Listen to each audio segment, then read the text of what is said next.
A 9-0 Supreme Court ruling just redrew the line between your gun rights and a police entry.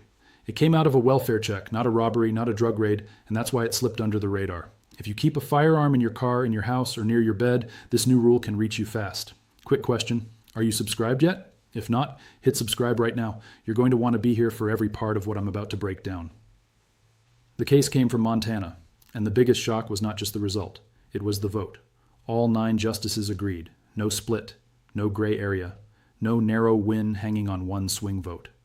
When the court speaks with that kind of unity, lower courts take the message seriously, and police departments do too.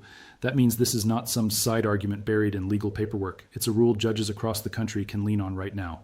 And the story starts in a way that should make every gun owner pay attention. A woman called 911 because she believed her ex-boyfriend might be about to kill himself. She said she heard what sounded like a gun being worked, then a loud pop, and she feared he might already be dead. So officers were sent to do what sounds simple and harmless on paper, a welfare check just to see if someone inside was okay. When police got there, nobody answered the door. They called out, they waited, they checked through the windows with flashlights, still nothing back. But they also saw things that made them more nervous, beer cans, an empty holster, and a note that looked serious enough to scare them.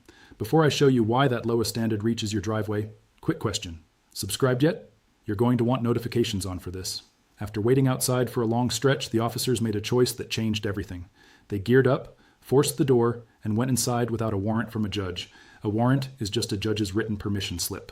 In plain English, it's the usual rule before the government comes into your private space, and for most people, that protection feels strongest at home, because your home is supposed to be your most protected place.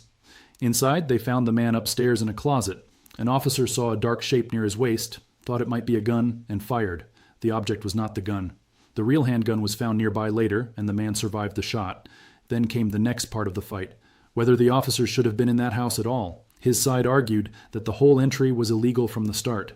If police came in without a warrant, then anything found after that should be challenged, including the firearm. That argument went up through the state courts and finally landed at the Supreme Court, where the justices had to answer one big question. How sure do police need to be that an emergency is real before they can go into a home without a warrant? That question matters because the answer controls the line between privacy and police power. One standard is called probable cause. That means solid facts pointing to something serious enough to justify action. It's a higher bar. It's not certainty, but it demands more than a guess and more than a bad feeling. The other path is lower. It asks whether officers had a reasonable basis to think someone inside needed emergency help. The court chose the lower path. It said officers do not need probable cause in that kind of emergency aid situation. Instead, they need what the court described as an objectively reasonable basis for thinking a person inside needs help. That sounds technical, but the simple version is this. If another reasonable officer might have made the same call, the entry can stand. Now pause there, because this is where many gun owners miss the real impact. This ruling did not erase the Fourth Amendment. Police still cannot just wander into homes because they feel curious. They still have to point to facts, and judges can still review those facts later. But the gate is wider now, and once that gate widens, a lot of ordinary moments can start looking risky in a hurry.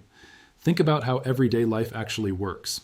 A family member panics after a phone call. A neighbor hears yelling through a wall. A friend sees a worrying post online. You fall asleep with your phone on silent. You don't hear the knock. You don't answer the door. What used to look like silence can now be framed as danger if officers can explain why they believed someone inside might need immediate help. And this is where gun owners and vehicles need to listen closely. A lot of people hear home entry case and think it has nothing to do with the truck, the SUV, or the car in the driveway. That is a mistake. Cars already get less privacy protection than homes under long-standing search rules. So when the court lowers the entry standard for the more protected place, people naturally worry about what comes next for the less protected one. Your car has never enjoyed the same level of shield as your house. For decades, courts have allowed more room for vehicle searches under certain conditions, especially when officers say they have reason to believe evidence of a crime is inside. That doesn't mean every stop becomes an open season search. It means the legal ground under your vehicle is already weaker. And when the home standard softens, the gap between house and vehicle gets narrower in a way gun owners should not ignore. Now picture a very common real-world setup. Your car is parked in your driveway late at night. You had a terrible day. Someone thinks you sounded off and calls for a wellness check. Police arrive. They see your vehicle outside, maybe a holster, maybe a case, maybe something on the seat that looks gun-related. In that moment, a lawful firearm can become part of the story officers use to say the situation felt urgent and uncertain. That matters because the presence of a gun can change how police read risk. One justice, in a separate opinion, pointed out a basic fact: millions of homes in America contain firearms.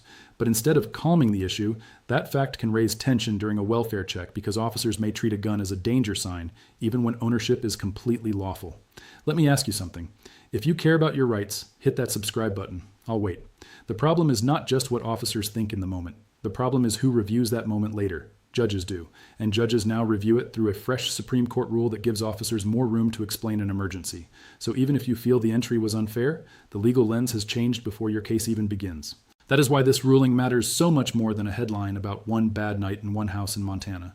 A few years ago, the court had sent a different signal. It had said homes are not cars, and police cannot use broad community caretaking ideas to walk into a house the way they might handle certain vehicle situations. That was important because it kept the home on higher ground. It reinforced the old idea that your house is your castle. This new ruling does not destroy that wall, but it clearly lowers one side of it when officers claim they are trying to save someone. So the fortress is still there, but it's smaller now. And once the protected space gets smaller, the ordinary gun owner has more chances to get caught in the gray zone. Not because he broke the law, not because she threatened anyone, but because another person made a call and officers read the scene as urgent. That is the part nobody should shrug off, especially if you keep a gun near your vehicle, your front room, or your bedroom. Imagine another scene that feels boring until it suddenly isn't. You post something gloomy online after a rough week. A coworker sees it and gets worried. Police arrive while you are asleep with headphones on. Your car is outside. There is a permit record tied to your name. Maybe they notice a case in the back seat, or maybe they already know you own firearms. Now the story becomes bigger than the post itself. From there, little details start stacking up. No answer at the door, a vehicle on site, a report from someone saying you might hurt yourself, a visible gun item. Each piece may look small on its own, but together they can be used to argue that officers had enough reason to act first and answer questions later. That is the shift. The law now gives more breathing room to that kind of argument than many people realize. And there's another layer that deserves attention: red flag laws. These are laws that can allow guns to be taken away for a period of time if a court believes someone may be a danger to self or others. Now think about how a welfare check can overlap with that system. A worried call comes in, officers respond, entry is justified under emergency aid, firearms are seen, and the whole matter can move much faster than the gun owner expected. That does not mean every welfare check becomes a gun seizure. It does mean welfare checks can become the front door to other legal actions much more easily when firearms are part of the picture. And because the court has now blessed a lower standard for emergency home entry, officers in lower courts have a stronger foundation to build on. If that worries you, it should, because the process can start long before a gun owner feels ready to defend himself in court. So, what should a responsible gun owner take from this? First, understand that silence can be read the wrong way. Not answering a door during a welfare check may be harmless, but officers may not see it that way. Second, know your state's storage and carry rules cold, especially around vehicles, driveways, and visible firearms. Here's something crazy. 87% of people watching right now aren't subscribed. Don't be part of that statistic. Third, do not treat angry relatives, ex-partners, panicked friends, or careless online posts as small things. A single call from the wrong person at the wrong moment can bring police to your door under the language of concern, not accusation. Fourth, if officers do make contact, do not turn a tense situation into a disaster by arguing, resisting, or reaching suddenly around a firearm. You protect yourself in the moment by staying calm, staying visible, and letting a lawyer fight the legal battle after. That point cannot be overstated.